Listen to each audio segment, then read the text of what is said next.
Hey, welcome to the Really Charlie podcast. Let me mute this music here. Let's see here.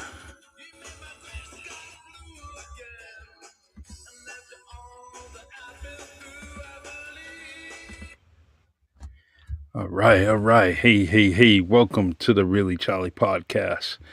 And my man there, Jason, I see you.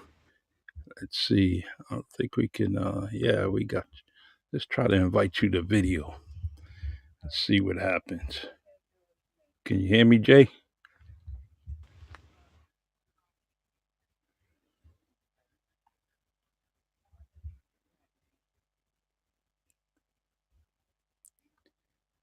All right. What's going on, Jay? Can you hear me?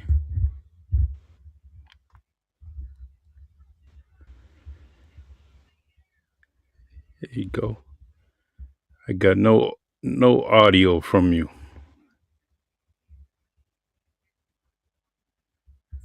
Let me see here. 1 second here. My volume is up. Can you hear me, Jay? All right, it's on your end then somewhere.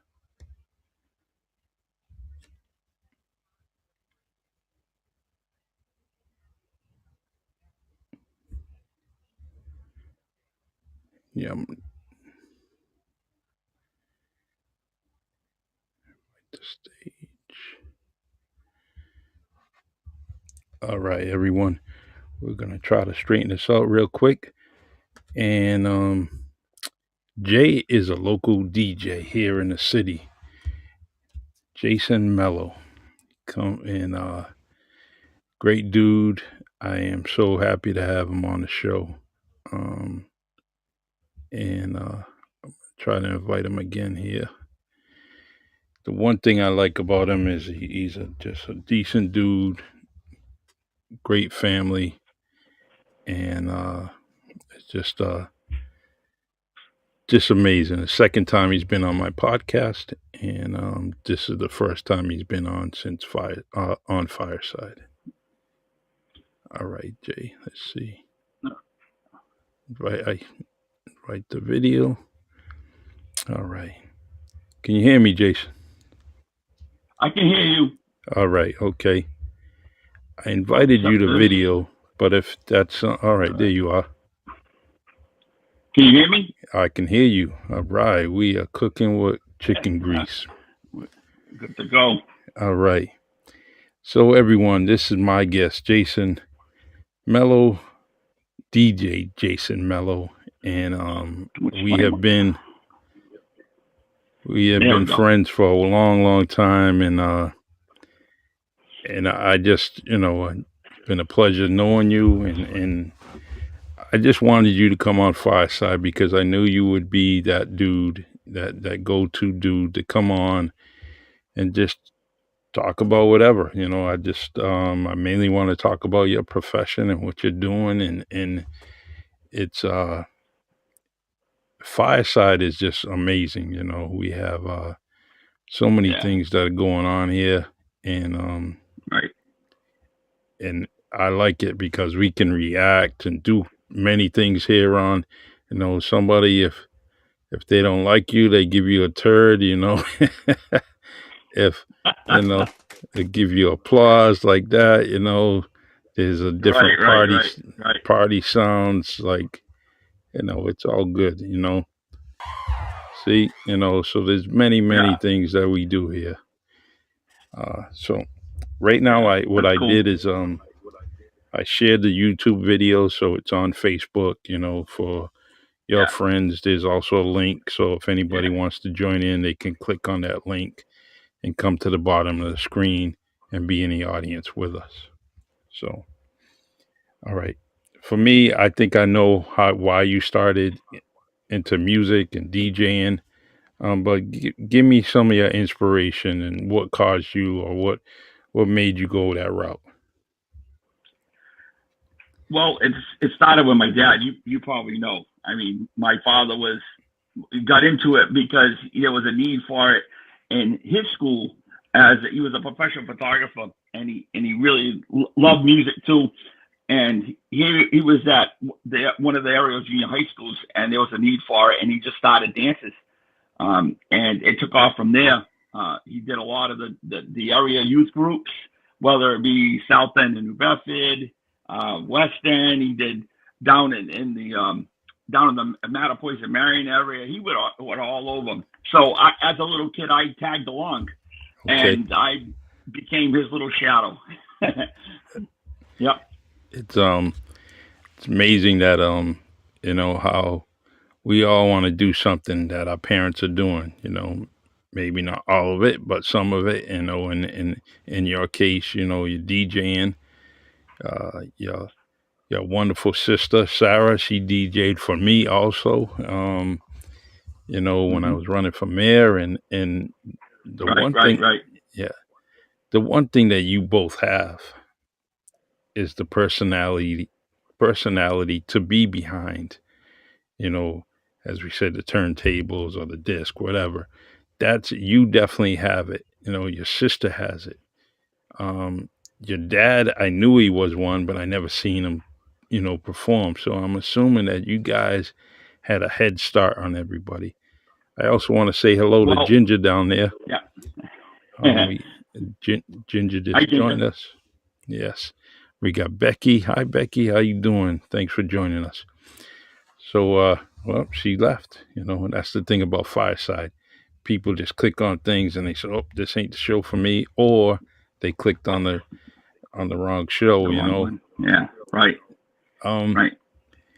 So here you are. You're DJing now. Who did it first? You or Sarah? Oh, I did it long before she ever thought of it. Um, she got in. She's been in it the last like 10 years or so, maybe a little longer. But I've been doing it since I started my first job was at my actually elementary school, Dunbar Elementary School. My Mm-hmm. father dropped me off with his turntables, and he set me up in the little hallway outside of the first grade room. Actually, yeah, it was the third grade room, and he said, "Okay, I'm gonna leave now." I went, "You're leaving?" Yep. He left out. I went, "Okay," and I just became. And then he picked me up in an hour because the dances were only an hour, and that's how it started, Charlie. How That's old it. was you? And I want to say I was about 12 years old because Wow. I was in sixth grade. I was going into Roosevelt, but this is my sixth grade.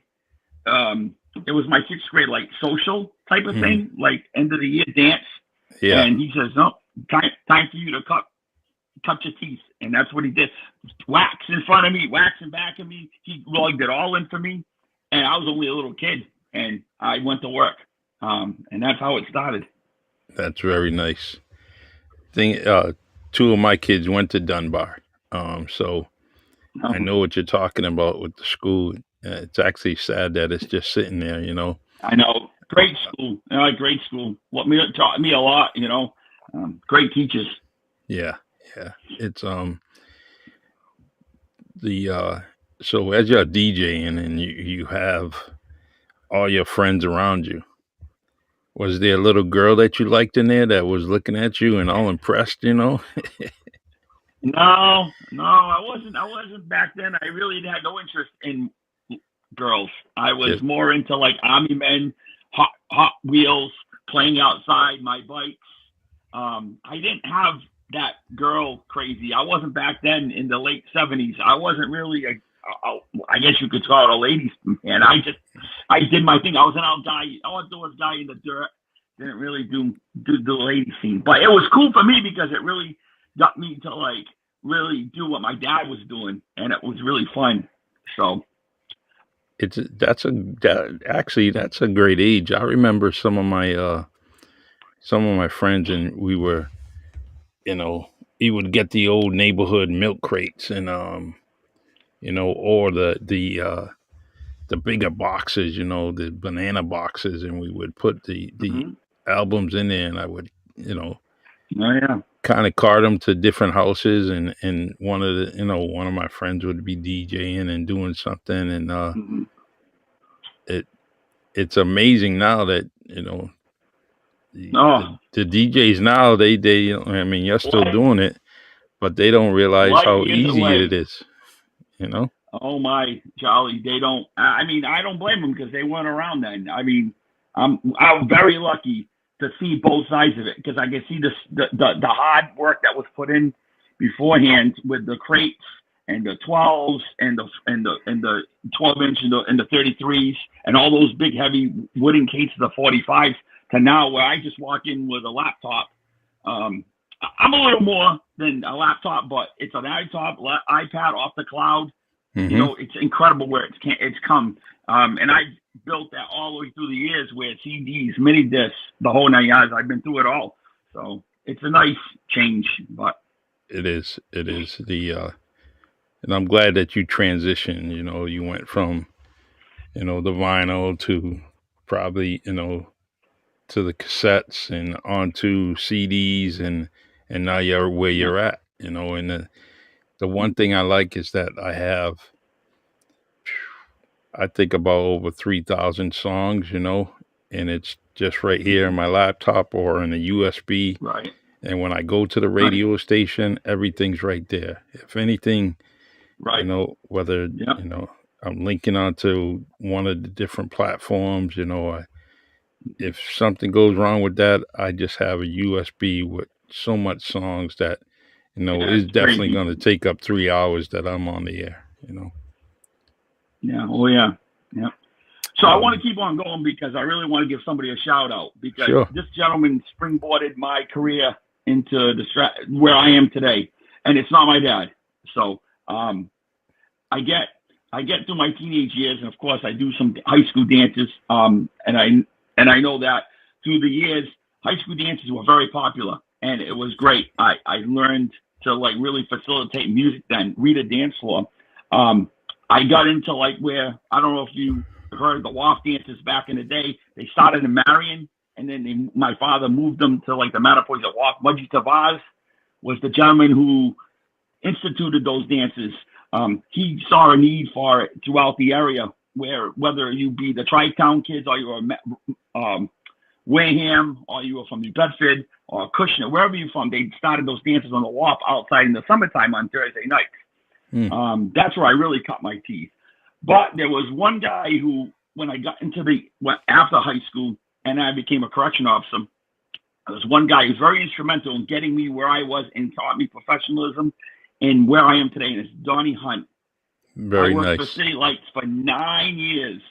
That is the best education a person could get. And I've mentored through him for many years. I actually, I want to say I traveled with Donnie for about 3 months, just learning the ropes. Very professional, outstanding man, very God-driven man. He knew how to work a crowd. He taught me the ropes. That's where I really learned how to become a professional DJ. It's from Donnie Hunt. No doubt about it. I would not be in this position if it wasn't for Donnie Hunt today. That's amazing story, and especially amazing man giving you an opportunity. What I like is I'll tell you a funny story, right? Downtown New Bedford, and someone's yelling at me, and I'm like, who is that, man? And they're still yelling at me. I turn away, still walk down the street. They think I'm Donnie Hunt. so so when they finally get to me and they look and they says, wow, you're not Donnie. I said, no. He says, you're not his son, his cousin, anything, I said, nope. I said, but I know who you're talking about. And Right. I said, a nice guy, good friend of mine. And so we kind of shared it and chopped it up a little bit, and then I moved on. But the funniest thing is that I've been, all over the South Coast, and his name comes up all the time, And It does. if I ask people or tell people where I'm from, that's the first thing they ask me, if I know him, and I said, yeah, who doesn't, So that's amazing story. Very well traveled. Very well traveled. Donnie's very well known. Yeah, it's I'm glad that you guys made that connection, and he definitely right. I tell you how I made that connection. So I got married, and I hired Donnie as my DJ for my wedding in 1993, and it's funny because I hired him, and he knew who I was because he knew my father, and he knew I was trying to break in. Like, I was just like doing my WAF dance thing, and I was doing my high school. I would do house parties, and of course, and he came up to me after my wedding. He goes, "Would you like to work with me? I have a gentleman named Ed Fonseca that's one of my other DJs, and I like to have you, but I need you to be engaged and locked in." So I says, "Well, sir," I said, "be honest with you, I can, but I'm a correction officer. So I'm having a little bit of an issue with trying to get going, because at the time I was a rookie. I started in the sheriff's department in 1991. So I was 2 years temporary. So I was getting forced a lot. I was getting forced 5 days a week. So I really couldn't DJ. And my days off were Sunday, Monday, Charlie. It was not conducive to being a DJ, because when the parties were happening, I had to sit in the house correction for 16 hours. So Donnie says, "Look, I'll give you what you can and kind of work you in, and we'll figure it out. Don't worry about it." And sure enough, as I got in on seniority, I started loosening up. I became, my weekends, I ended up getting like a first shift. So I was able to work at night after I got was permanent, with the sheriff made me permanent. And then Donnie would really, at that point, feed me. So it started rough. And that's why I try to tell these up and coming DJs, the young kids. I says, don't get discouraged. I'm actually mentoring a couple right now.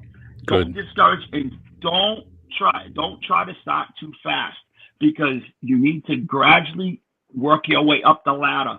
Things don't work. You don't make that big money 6 months after you put your name down. You gotta it's almost like putting your time in. Hmm. Go slow. Start slow and work up your ladder like I did with Donnie. I worked right up. I stayed 2 months with him. I really got the gears of what he was doing. And of course, I had to do it like him because he was very particular of what I did, of the style I was producing. He was very engaging in the crowd, where I was more like a stand back. My father was more in the standoff DJ, where he was standing back at the turntables. Donnie was get out in front. Let's dance, do the electric slide, the Yep. Macarena, do the hustle. And that's where I learned how to engage in a crowd. And I took it. I took off and went out there, and the rest is history.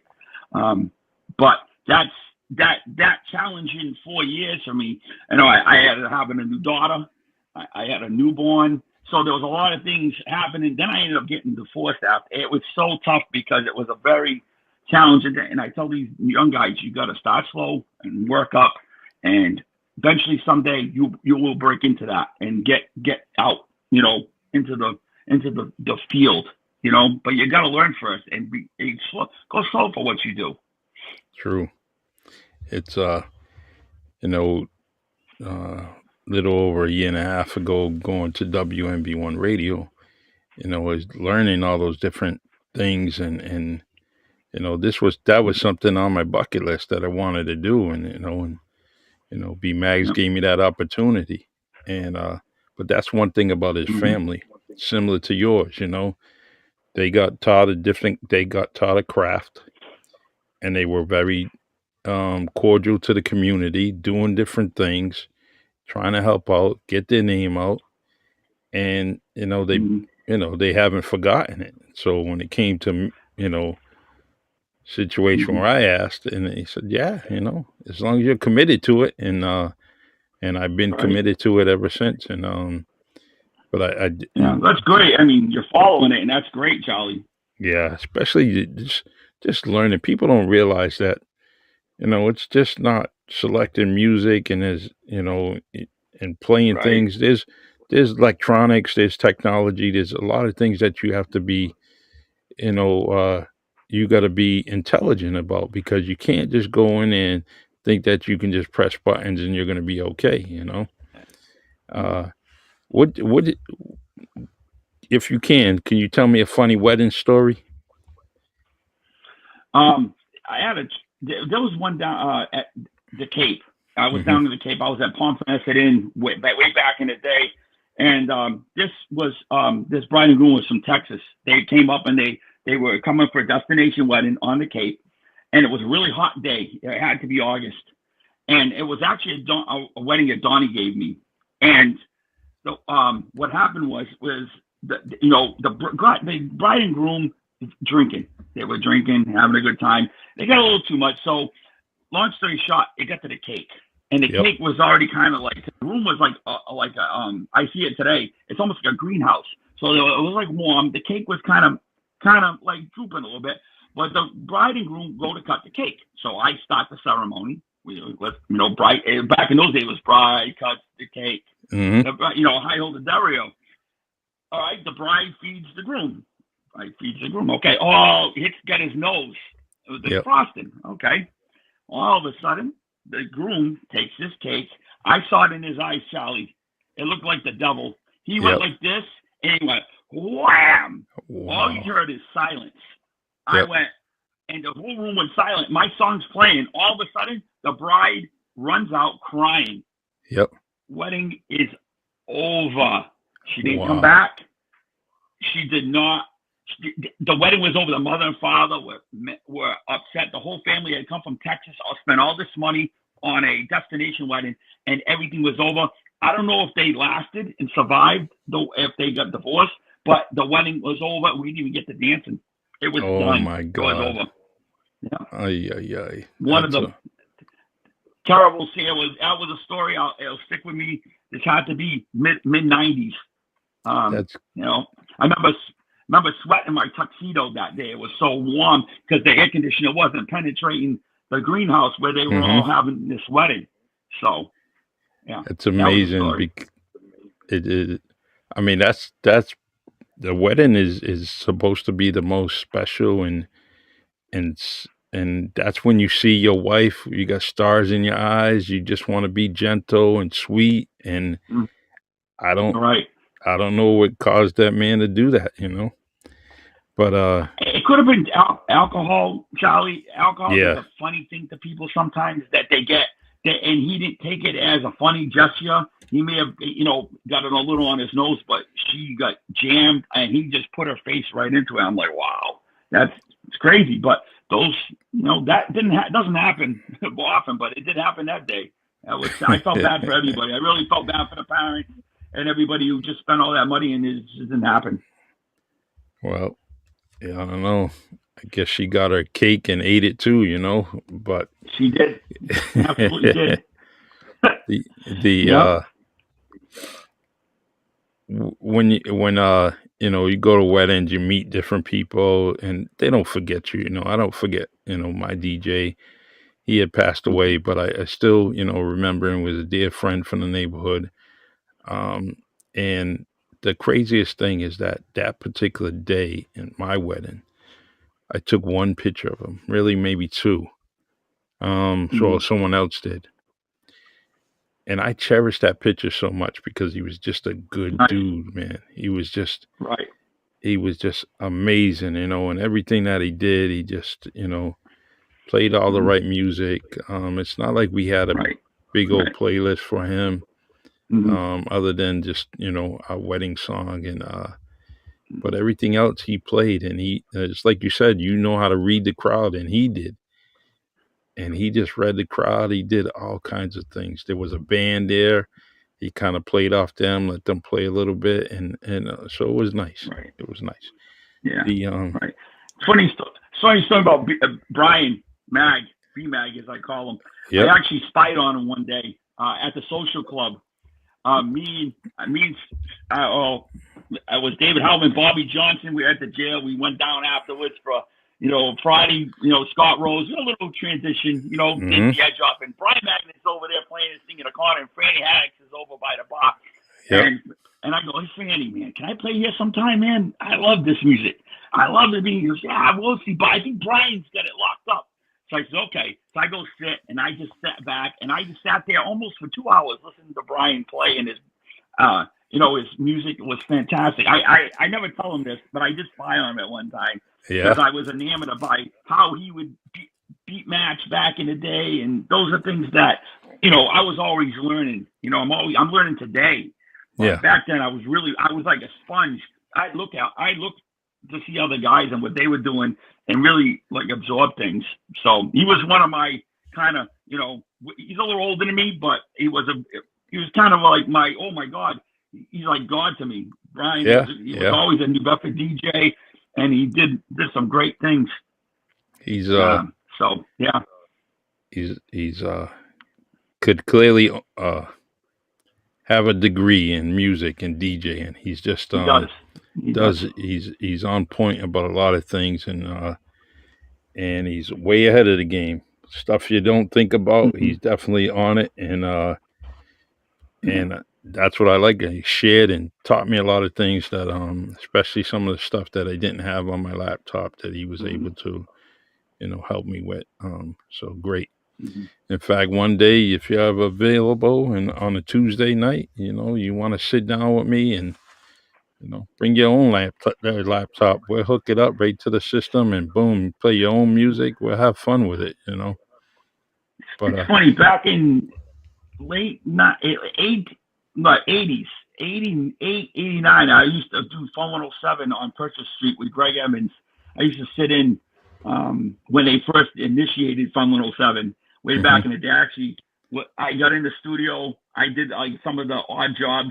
I just wanted to, and I ended up getting out of I didn't really like the radio. I looked at it and I was like, I'm not really. I like to be in front of people. But yeah, I saw the inner workings of Fun 107 back in the 80s. It was pretty hmm cool. I understood what the playlists were about. Who made the playlist. It wasn't the DJ. It was actually the engineers in back. The general. He would put all the playlists together, and they would just run a track and, yeah, and dump in commercials. So it was pretty cool to watch that. yeah. Back in the day. I really like it. I'm definitely every week I'm trying to get better, and but That's all you that can do. Get better. yeah, that invitation's always there for you. The Oh, good. No, I'll take that invitation. Absolutely. I love doing that. anytime. You said you had a gig coming up at Ryan's Pub, or did you have it already? Yes. Nope. This Saturday. This Saturday. This started in two. Yeah, this started. I'll tell you the starting of this old school night that I did.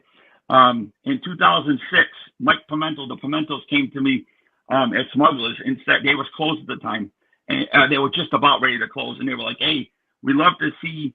I heard you had an idea because I worked with Mike Pimentel at the jail." And he's like, Carl was like, "I have an old school night. Do you want to have it here?" I said, "Yeah, absolutely." So I set all my box speakers out on the stage where they had like the bar outside, Mm-hmm. and I had 650 people show up. Wow. All 80s club, and that's where it started. I've done it every year. I think I missed 1 or 2 years, and that was because of the pandemic was one of them. I've done it every year at various locations throughout the city. Um, Kotolima. I've done it at Sky Room. I did Mm-hmm. it years at Sky Room. I've done it at where else? I went to White's, Westport. I brought it over to Seaport, and now I'm at Ryan's Pub. Very warm place. It's a small. It's starting to get back on its feet. It's been getting back on its feet. Mm-hmm. But that's my old school night this Saturday. We do it either the first week or second week of March. This year, it's this coming, which is the second week in March. It's fantastic. It's all 80s, 90s, hip hop, R&B, freestyle. I sometimes will touch the late 70s funk era, Mm-hmm. but we go back and forth. It's one of the nights. It's probably the longest lasting night of its kind in the area. I'm proud to say I started this back in 2006, and it's very well attended. And people just love to hear that old music. They love to get into the crates that I have on my computer. We really dig in and get those bangers that people like. Wow, that's great. I love that because I don't Mm-hmm. hear it, but on like Spotify but I Yeah. really now get to dance and I get the TVs and we put the video. I put the videos up, and I have the club lighting, and I have a nice system, and really people love it. And shout out to my boy Reggie Victor because he's an old school DJ too, and me and Yeah. him reconnect really well.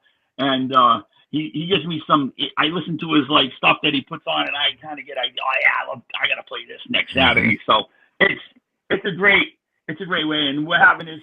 It's a public event. It's at Ryan's Pub. It's this Saturday from 7 to midnight. I dropped it back from 1 o'clock in the morning because people were leaving at like 12 because people were so tired because they Yeah. danced like 4 hours straight. They can't get off the dance floor.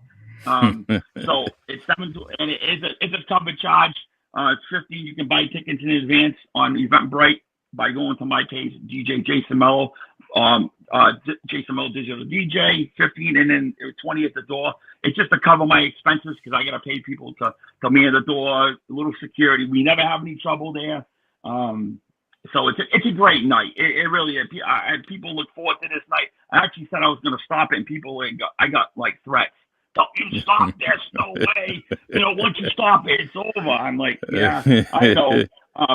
But it's a great night, and I'm happy to do this Saturday because it lets me go back to when I was, going to Alhambras and Car Palace as a young man, Smugglers, Gilligan's on the Island, the old hangers. I Mm-hmm. went to various stars. We went to Providence. This club stuff is what I used to listen to, and this is what I want to bring back to my age group. The late 40s, 50s. Probably late 50s, and then Yep. kind of cuts off a little bit there. But yeah, That's nice. It's nice that you get involved and you're doing that, but it's actually, if you do stop, that's the end of it, and it's so true. It's similar to like when a kid graduates from high school. Oh, I'm not gonna go to school right away. I'm gonna take a year off, then I'll go to college, and they never go to college. Right. Right. With an event, it's the same thing. It's kind of like if you don't keep that routine, the you kind of you may not get back into it. It may be two Right. years when you finally get into it. So, but Yeah. I'm glad that you're doing those things because we need some positive things going on throughout the city, throughout the county. Right. And Right. that's one of the positive things because first of all, it's 80s, it's music, it's 80s music. It definitely, those are the people that just want to dance, they want to have a good time, Right. you know. Right. Yeah. No drama. They just Hmm. want to let go and hang out for a night. They have kids. They get a sitter. It's a destination. A lot of people say there's nothing like that for our age group here. I mean, there used to be the Art Bar. It was the last thing that closed in Providence. I don't even know if it's still open. That played that type of music.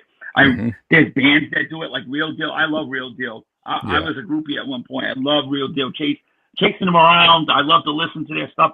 But it's a band, and people sometimes like the DJ aspect of it. So it true. brings them back to when they were kids. Yeah. Exactly. Exactly. um let's see, I don't know what else I can ask you. Yeah, let me do something real quick. This is something that I had in store for another guest, and I didn't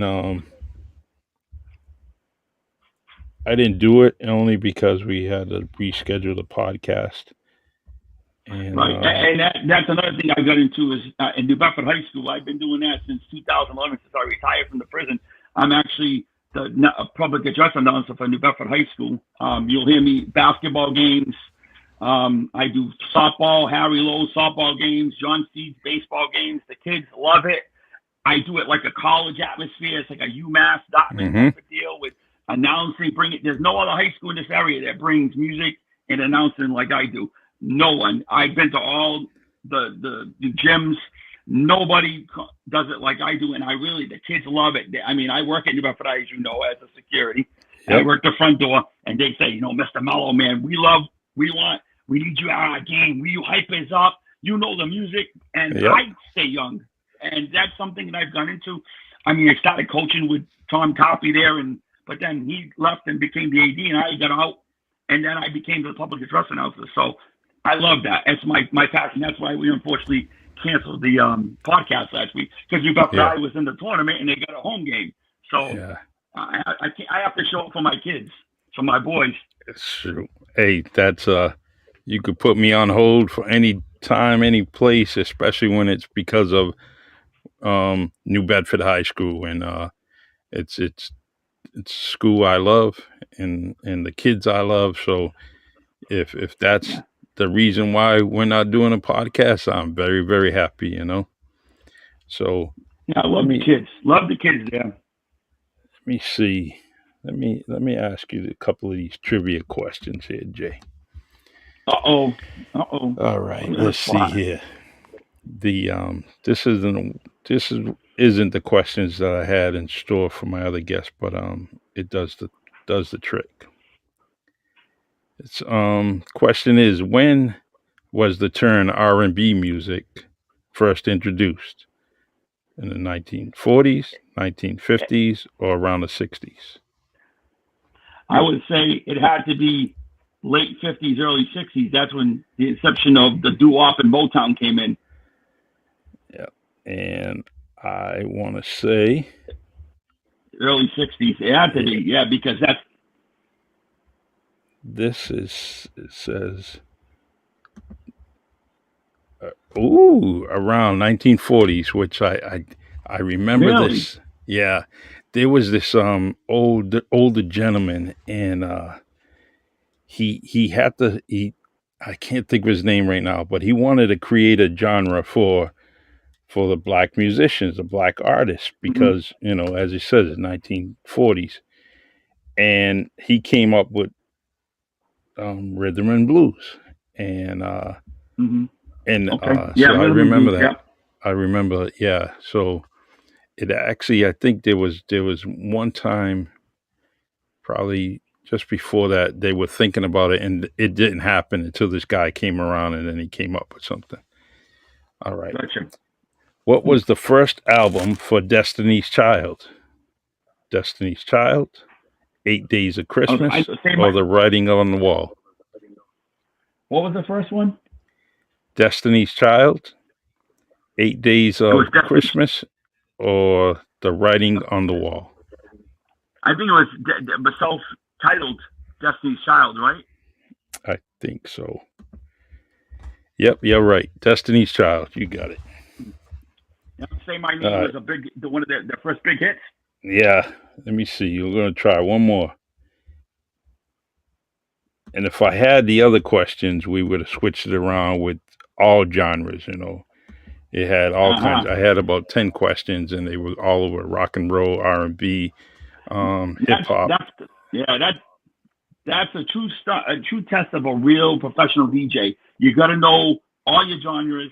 You got to know from 1940s right up to current today. That's a big thing with if somebody's working for me, you got to know your music. True, and it's to me, it's not hard to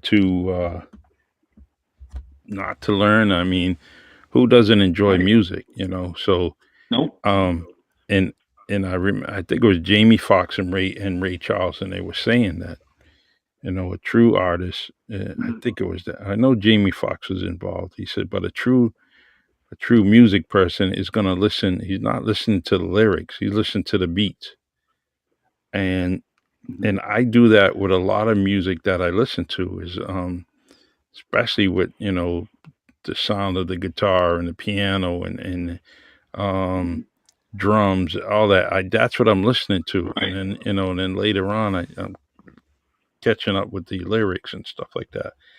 And it's similar to my wife. My wife will like a song and won't even know the lyrics, but Mm-hmm. she'll know the beat. She loves it. She loves the Right.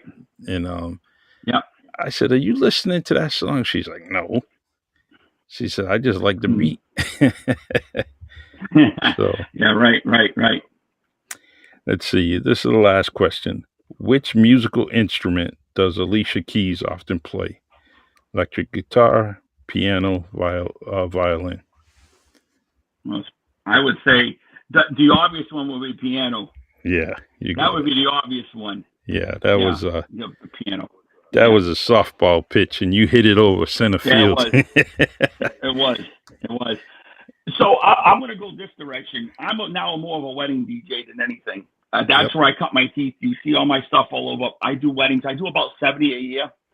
That's a lot. I don't do as many birthday parties. I do it maybe off season. But I'm a wedding DJ now, and that's where I really like fit myself into the niche. I have about 9 venues around all over Southern Massachusetts that refer me that I'm a preferred vendor for. All of the France properties, all of the Bittersweet, Rosebrook, Very nice. preferred McGovern's. That's what you got to do. A big thing with being a professional DJ today is you got to network. You got to network yourself. You got to learn how to work well with venues and wedding coordinators. You have to up your game. I have all brand new equipment. You see, all my looks are very modern. True. You have to have an endless supply of music. You got to know. You got to hit all the genres. You got to know what makes people tick. Um, these are some of the key points of being a professional DJ. The other thing that I mentioned, you got to learn how to dress properly. When you go to a Yes. wedding and you're at somebody else's biggest event of their life and people are dressed up, you gotta dress appropriately. I always wear a suit, Hmm. sometimes a tuxedo.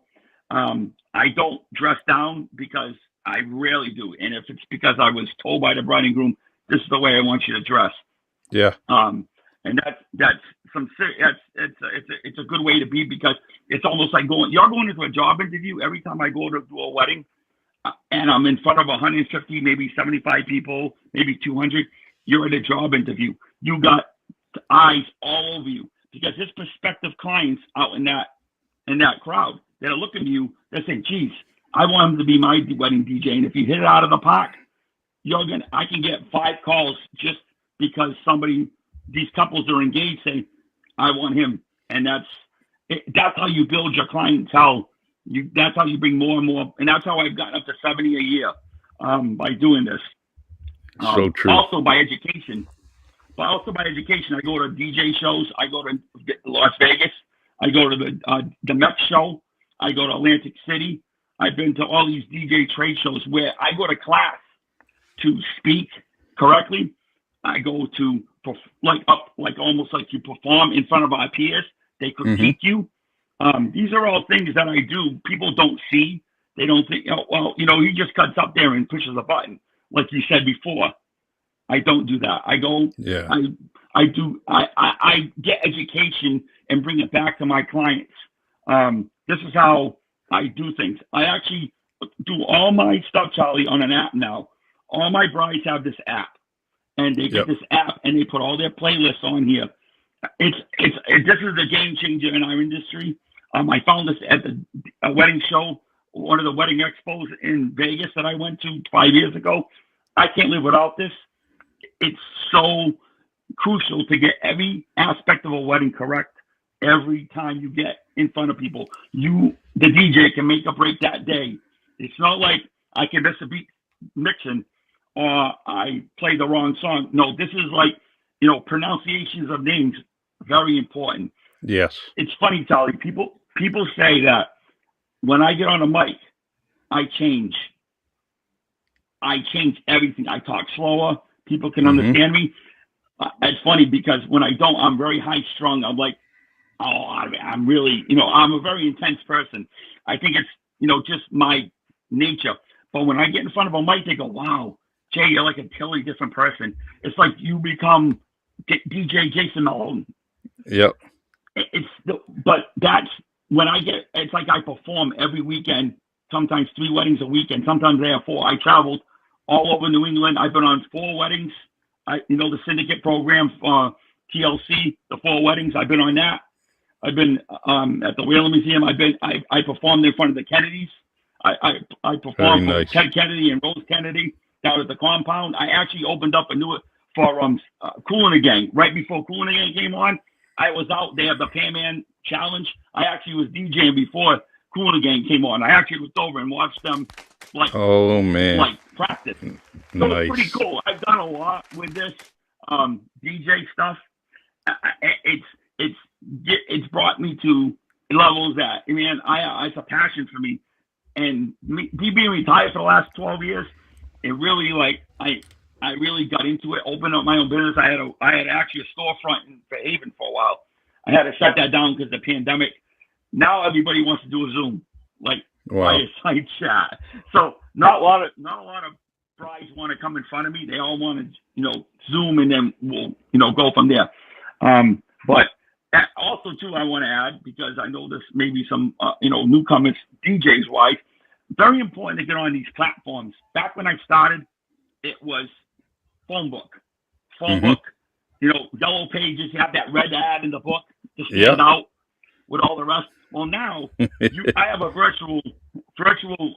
it's a virtual card, virtual business card, and now I'm on Twitter.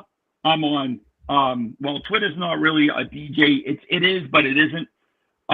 TikTok, a big one. I book a lot of Yeah. weddings off of TikTok, Instagram, Facebook, just the usual. YouTube channel. I have all my work, because people say, "How can we see you, Jay, in action?"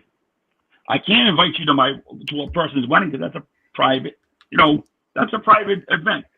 Yeah. Why don't you go on my YouTube channel, look at that, look at my reviews, call your venue, because 9 times out of 10 I've worked with somebody from the Villa in East Bridgewater. So talk to them, ask them how I work things, and Yep. usually 9 times out of 10, Jason's one of the best ones we have here. You won't go wrong if you hire him. So, social media platforms, it's a big thing today. That's how you expand your business, and it's incredible. That's awesome. Um, Jay, I noticed we got a friend down there, Tony Anthony. His name's Tony. I call him Tony. That man is always right on his show, man. He's got a show. It's him and his wife, right? And the title of the show Mm. is "I'm Right, I'm Right," and they talk about so many things, man. It's amazing. They have a couple of shows and poetic Nice. people fighting racism. They have a weigh-in one. So they have so many different shows on there, and they're the reasons why I'm here on Fireside. So, but Beautiful. it's Great. yeah. Fantastic. So, but all right, Jay, I have a few moments. I'm actually gonna go join. Yeah. I'm gonna go listen to Tony's show in a few minutes. Yeah. Yeah. I know. But anything you want to close with, anything you want to say, you are definitely a tremendous guest for me as always. And but if there's anything you want to leave the show with, we have people that come on, and we have this it's called replay on fireside, and what they do is they Hmm. replay this show. So there's going to be people here on replay. Also, we Hmm. are on YouTube, which you're on. So that's Right. already airing live right now as we speak. So you know but good man, and I wish you nothing but the best. Nothing but the best. Thank you. I'll close with this, Charlie. Yep. I never want to. I never want to deny the younger guys from. They say DJing is a tough business. Don't give up. Keep plugging at it. I always tell young guys if they ever have any questions, come see me. I know a guy, gentleman, DJ Fresco. He's from around the way. Yeah. DJ Yeah. Jules. I know Yeah. he's doing this thing on 94.5. Love those guys. They always come up and give me mad props, and I love it. I mean, I really love those guys. They're doing their thing.